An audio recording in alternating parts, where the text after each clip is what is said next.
There are 1,600 U.S. troops in Iraq and over the skies of Syria trying to kill the terrorists of ISIS. We're watching for fresh airstrikes this hour as the bombing campaign there enters its second week. In the middle of this all, President Obama sat down with 60 Minutes to try to explain why it falls upon the United States to take point on stopping this terrorist group. America leads. We are the indispensable nation. We have capacity no one else has. Our military is the best in the history of the world. And when trouble comes up anywhere in the world, they don't call Beijing, they don't call Moscow, they call us.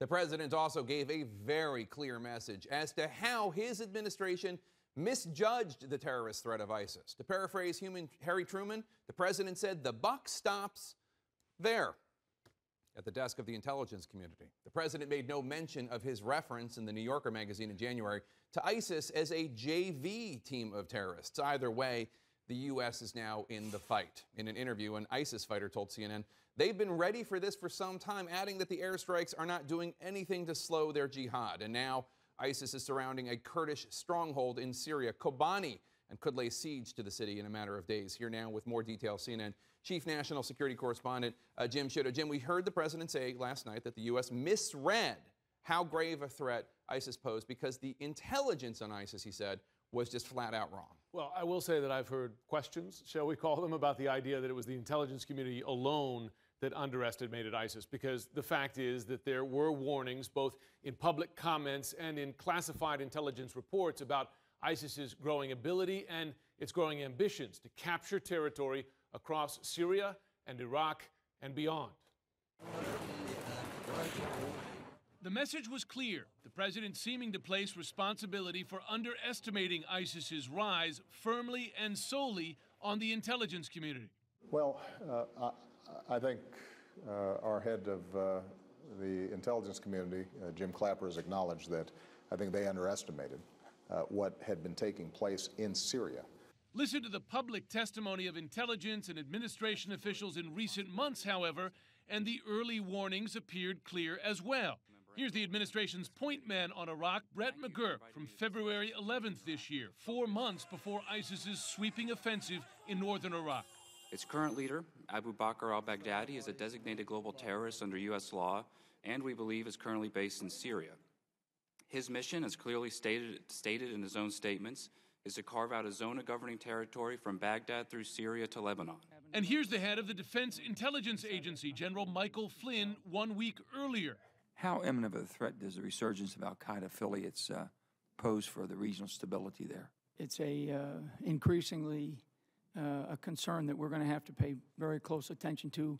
And here's McGurk again last November, a full 7 months before ISIS's advance. The more that this al-Qaeda network gains strength and gains roots in western Iraq, the greater the threat will be. That's why we have to go after that in a very serious way. Intelligence officials tell CNN that the agencies issued multiple reports warning of ISIS's rise in the months before it expanded from its base in Syria into Iraq, detailing both its growing capability and its growing ambitions to take over territory as far as Baghdad. The threat to the capital highlighted the very month before ISIS stormed across the border from Syria. Just last week, CIA Director John Brennan said the CIA also issued a broader strategic warning about ISIS. Well, I certainly think that the intelligence community did a very good job on both of those issues as far as trying to ensure that the policymakers were informed about the evolving facts on the ground. The White House defended the president's statement today. Everybody knew that there was a threat that was posed by ISIL, but what nobody could predict, as the director said, is the willingness of the Iraqi security force to stand up and fight for their own country. Where all sides were surprised was the lightning-fast dissolution of the Iraqi army in the face of ISIS's advance, something that apparently no one saw coming.